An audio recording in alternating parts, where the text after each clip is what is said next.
Hi everybody and welcome back to the second week of our Runway to Recovery Conversation Aviation series. And for this second week we've moved on from talking about welcoming passengers and the health safety protocol, and this week we're going to talk about operating safely and what we see as the top safety challenges that we're going to find as an industry over the next kind of 3-4 months as we head into the summer, through Easter, and hopefully the ramp up of operations. On the page on the EASA Air Ops community for operating safely, we have the link to the EASA Safety Issues Report, and certainly I think we have 55, 60 safety issues in that list, and particularly the kind of things you might expect: skills and knowledge degradation, things like birds, wildlife strikes with low levels of activity around airports, and then particularly lots of different things associated with understanding the risk that we're going to see as individual organisations, and then what happens as we go from a fairly steady state and kind of lower levels of activity to kind of the more traditional, hopefully as we head past Easter, much higher levels of activity both on the ramp and in the skies. So joined as always by Chris and Claudio. Great you could be here, guys.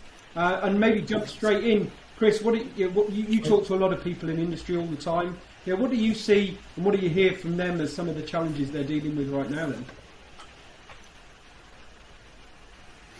Yeah, hi, thanks, John. I think it's we looked at this throughout the sort of depth of the pandemic and the variabilities around the management systems and how well they can manage the emerging and changing hazards. I think that's some of the difficulties we've seen. Is it's not like we've had a sort of steady recovery. Depending on which part of the industry you're in, there's been some stop-start. There's been different variants of COVID coming out, which means uncertainty in route planning, for example. So I think the aspects around people, skills, availability of people. In some parts of the industry, people have kind of left the industry, and so getting back the right number of people, the right competencies, is been quite difficult.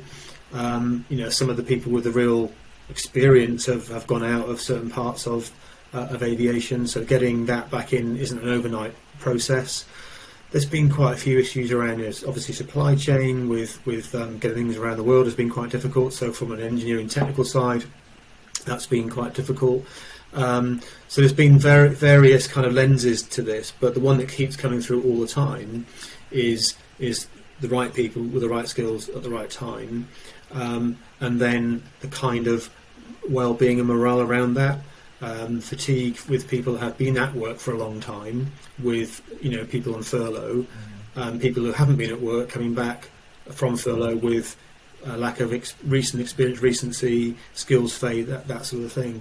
And then, of course, there's been some pretty specific things around de-storage of aircraft back into service, how we look at the safety systems on aircraft sufficiently well, using the OEM data, making sure that pitot-static systems are not going to go wrong in flight or whatever. There's critical safety systems. So quite a mixed bag, really, John, depending on where you look. On the flip side, you look at cargo operators have been supremely busy, and there's different pressures there, of course, as well, with fatigue management and stress as well. So, but it does come down to people. And what about you, Claudio?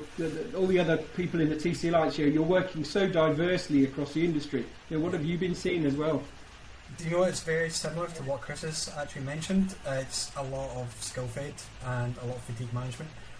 Also, the major point that is kind of coming out quite a lot, unfortunately, is the fact that people are, in order to get the job done, they're actually creating violations. They're opposing certain procedures and policies and processes in order to get things done quickly, in order to get the job done.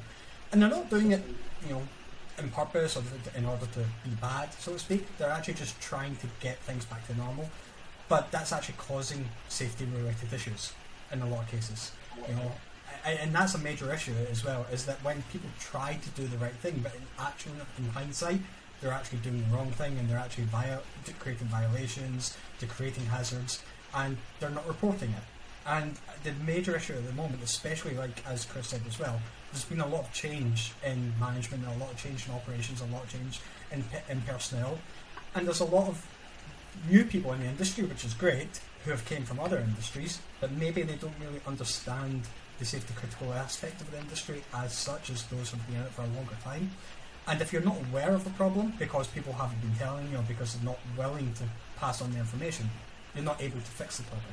And that's one really important operational aspect that is missing at the moment, is that flow of communication and making sure that right procedures and policies are actually carried out, even if it slows down productivity in operations.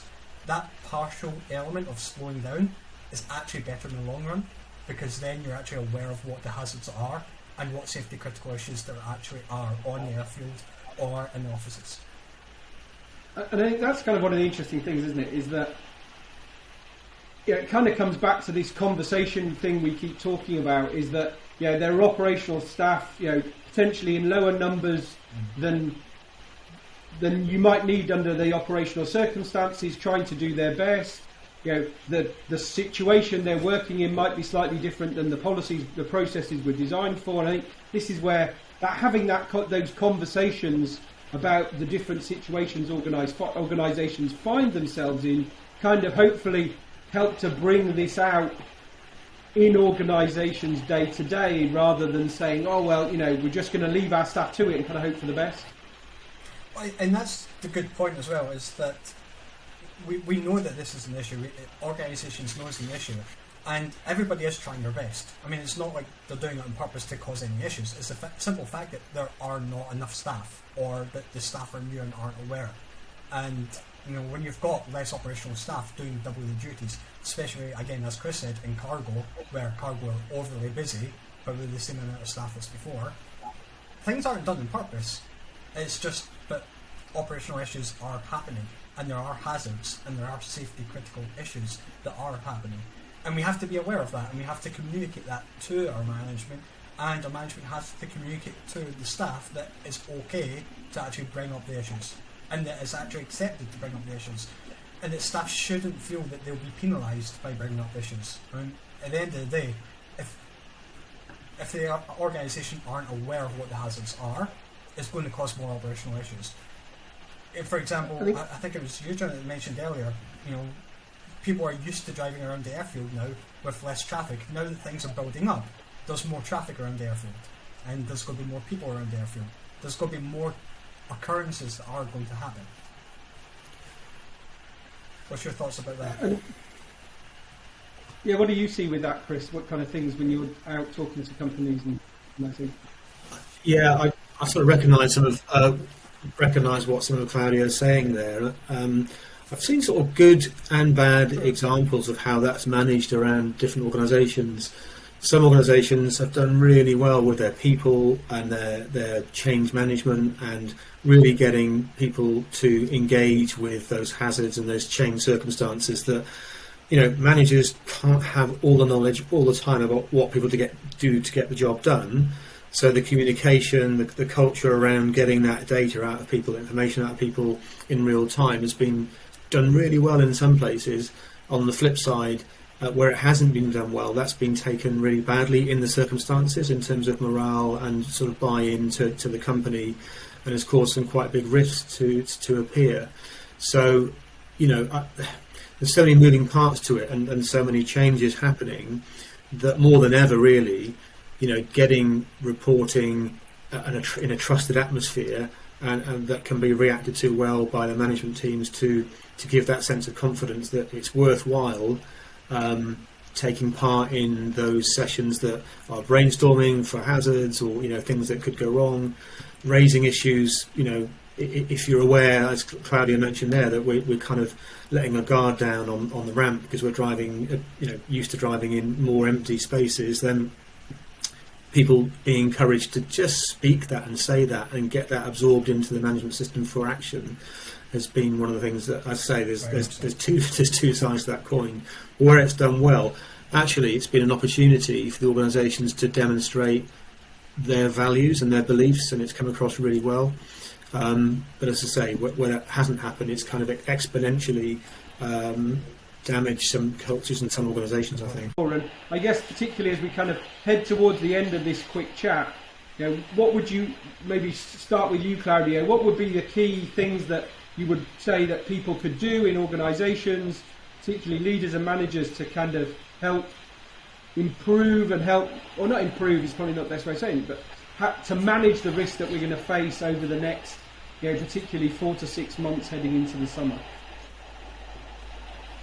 I think that this is a perfect opportunity to actually be proactive and actually have some tangible outcomes, whereby there are, on the EASA website for example, and on our website and numerous ones, there's lots of free training out there which is continuous micro-learning in order to keep people constantly active and aware of what the issues are, such as simple issues about updates on management systems, updates on the regulations and policies. Just that constant preempted micro-learning, I think, is probably the best way of an organisation, especially a leadership position, just to get their staff aware of what all the issues are and make them feel comfortable that if they're actually constantly there and constantly being part of it, then they'll actually be more open to discuss what the potential issues are because they're more aware of them.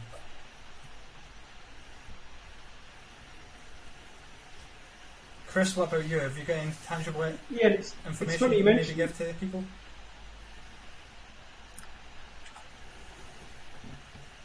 Yeah. You've got a delay here.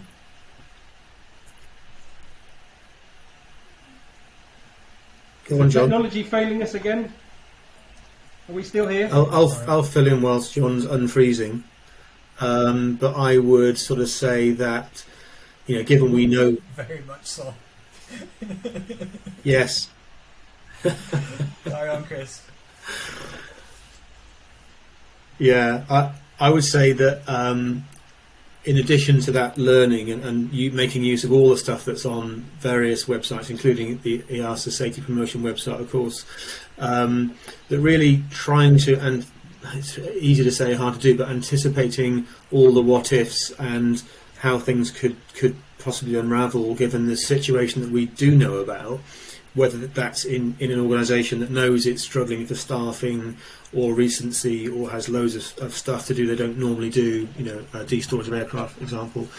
Really sort of stress test the systems that we have, and involving staff, involving teams in those discussions, because right now, as I said before, there's a lot of below the waterline stuff going on to get output done. So I think in stress testing those systems and looking at what we perceive might be the weaker areas of our defences and getting people involved, I think it's really important.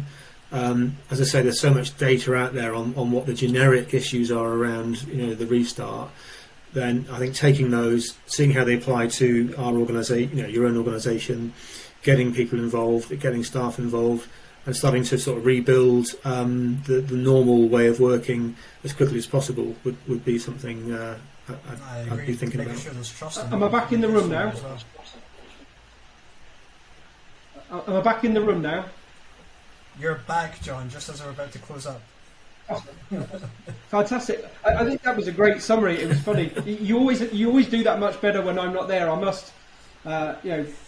maybe these technical problems that we have when we do these are deliberately designed to make you perform better. And I couldn't have summed it up better myself. Thanks. As always, you did a great job. So hopefully that was a useful run through, and we covered a whole lot of ground there, lots of different things that people can find in all the different resources, both in the ramp up campaign, the safety issues report, and there are lots of other different sources around in different organisations. So I think it was really useful, and there's lots of other work that's going to happen over the next few months. Safety analysis, risk management team are going to continue the collaborative work. Chris, you're on the HFCAG, that was one of those collaborative group. The CAGs are continually meeting to see with industry and the authorities what's changing over the coming months, so expect more information on that, and we're continually kind of listening and seeing what's going on in that sense. And then next week we're going to get back to covering the well-being and that side of things, and hopefully the technology will work even